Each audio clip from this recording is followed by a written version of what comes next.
If you've ever worked with log footage, you know it can look a bit flat and lifeless straight out of camera. But that's actually a good thing. It gives you more flexibility to bring your footage to life during post-production. Today, I want to talk about something I see a lot of editors, and I've done this myself, do wrong in Premiere Pro: the order of operations when grading log footage. So stick around and I'll show you the correct workflow to make the most of your log footage. Let's dive in. A lot of Premiere Pro users follow the software's default workflow because of how the Lumetri color panel is laid out. Take a look at this. The input LUT option is right at the top of the basic correction section. This makes it seem like the first step should be applying a LUT immediately after importing your footage. And for many users, that's exactly what they do. They apply the LUT first, then adjust things like exposure, highlights, and shadows. But here's the problem. Applying the LUT first takes your footage and puts it in that compressed Rec. 709 space. Essentially, you lose a lot of that dynamic range that your camera captured in log.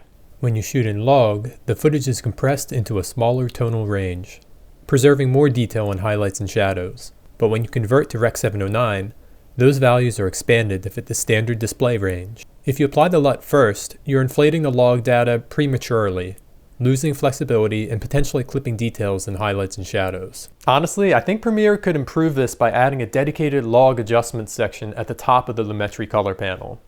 That way, the order of operations would be clearer. But until that happens, let me show you a better workflow. Create an adjustment layer and place it on top of your clip. Apply the conversion LUT to this layer. And by the way, I'm using input LUT and conversion LUT interchangeably here. They are essentially the same thing. But what this does is it lets you see your footage in Rec. 709 by having it visible in a Rec. 709 space. Again, it just kind of helps you visualize what the end space is going to look like, which will help you make more informed color grading decisions. But we're not actually going to make any sort of adjustments to the adjustment layer. Instead, we're going to adjust the exposure, contrast, highlights, and shadows on the original log footage. So since these changes happened before the Rec. 709 conversion, you know that you're working in the full dynamic range space.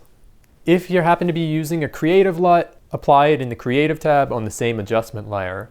Premiere processes this after the conversion LUT, so there's no need for a separate layer. This workflow keeps your timeline simple while preserving the flexibility of working in log. Now you might be wondering, why not just use DaVinci Resolve? And you're right, I think DaVinci Resolve is a superior color grading program. Resolve uses a node-based system, and that gives you even more control over the order of operations. Each node can handle specific adjustments independently, and that makes it easier to preserve dynamic range and apply effects in a logical sequence. That said, if you're kind of stuck in the Adobe ecosystem like I am, this workflow is your best bet for maximizing the quality of your log footage. And there you have it. By tweaking your footage before applying a Rec. 709 LUT and using adjustment layers effectively, you can preserve more detail and get closer to that cinematic look we all love. If you found this video helpful, please give it a thumbs up and let me know in the comments what's your go-to workflow for grading log footage. Don't forget to subscribe for more tips like this, and as always, happy editing.